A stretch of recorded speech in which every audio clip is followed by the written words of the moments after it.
क्या है और आपको इसमें प्रॉब्लम क्या है? देखिए, इस बिल के इंट्रोडक्शन से पहले हमने रूल 72 के तहत स्पीकर को हमने एक नोटिस भिजाया था कि हम इस बिल के इंट्रोडक्शन के खिलाफ हैं, राइट।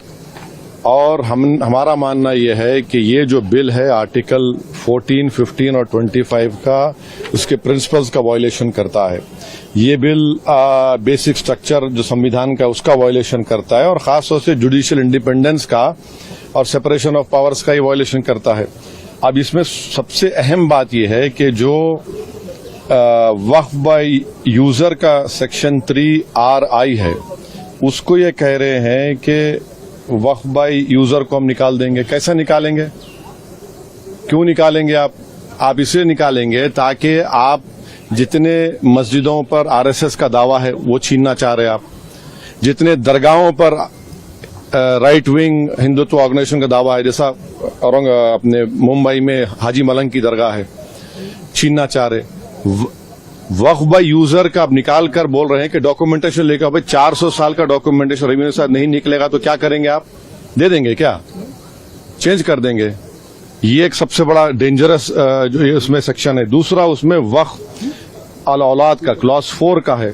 देखिए, भारत में जो कानून है ना वो किसी को रोकता नहीं है कि वो अपनी प्रॉपर्टी को विल के जरिए डिस्पोज करे या किसी को गिफ्ट दे।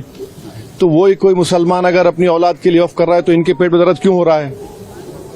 हिंदू एंडोमेंट बोर्ड में इजाजत है इसकी, सब जगह दूसरे गुरुद्वारा प्रबंधन कमेटी में इजाजत है, तो मुसलमानों के वक्फ बोर्ड में क्यों नहीं होगा? पांचवी बात यह है कि इसमें आप ये कह रहे हैं कि मुसलमान जो 5 साल उसके हो गए इस्लाम कबूल करके तभी वक्फ करेगा। ये फ्रीडम ऑफ रिलीजन का ग्रेव वायलेशन है। अच्छा, दूसरे रिलीजन को मानने वालों के लिए ऐसा कानून है? नहीं है। और आप कौन होते हैं तय करने वाले मुसलमान हुआ नहीं हुआ? 5 साल उसको रुकना चाहिए तभी जाकर, माने आप वेट करेंगे हैं? और ये और एक उसमें जो बात जो ऑब्जेक्शनेबल है वो ये है कि अगर कोई सेक्शन 61 में आपने डीएम को बहुत पावर्स दे दिए, अब डीएम को फैसला करता है वक्फ बोर्ड के खिलाफ, मुझे ट्राइब्यूनल जाना है। अब ट्राइब्यूनल पहले क्या था, एक जज था, डिस्ट्रिक्ट जज सीनियर सीजे अपॉइंट, और 2 लोग थे। अब कह रहे हैं कि ट्राइब्यूनल में 2 लोग होंगे, रिटायर्ड डिस्ट्रिक्ट जज और एक ऑफिसर होगा, क्या होगा वो, ज्वाइंट सेक्रेटरी रैंक का। कोई ज्वाइंट सेक्रेटरी रैंक का ऑफिसर बैठकर रिटायर्ड कलेक्टर के खिलाफ ऑर्डर देगा? तो ये खुद अच्छा, और एक बात, कलेक्टर कैसे जज बनेगा? फैसला भी वही करेगा, जज भी वही करेगा। ये प्रिंसिपल नेचुरल जस्टिस के खिलाफ है। तो इसमें कई सेक्शंस हैं जो खतरनाक है, कई जो वक्फ बोर्ड के फेवर में नहीं है, वक्फ को खत्म करना चाहते हैं। तो सरकार की दलील ये है कि सब दलील झूठी है जो कि वक्फ बोर्ड एक वो जो बोल रहे हैं ना, वो गांव डिक्लेयर कौन किया वो बताएं देश को। वो गांव डिक्लेयर अगर हुआ है तो वक्फ बोर्ड पे नहीं बोलने पे नहीं हुआ है, इसलिए हुआ है कि सर्वे कमिश्नर की रिपोर्ट आई, उसके बाद गजीट इशू हुआ, और गजीट के लिए 1 साल का टाइम मुसलमानों के लिए, नॉन मुस्लिम के लिए कभी भी टाइम है। आप उसको ऑब्जेक्ट करिए ना। हैदराबाद में भी ऐसे के प्रॉपर्टीज थे जिनको गजीट के बाद भी कोर्ट ने ओवररूल किया।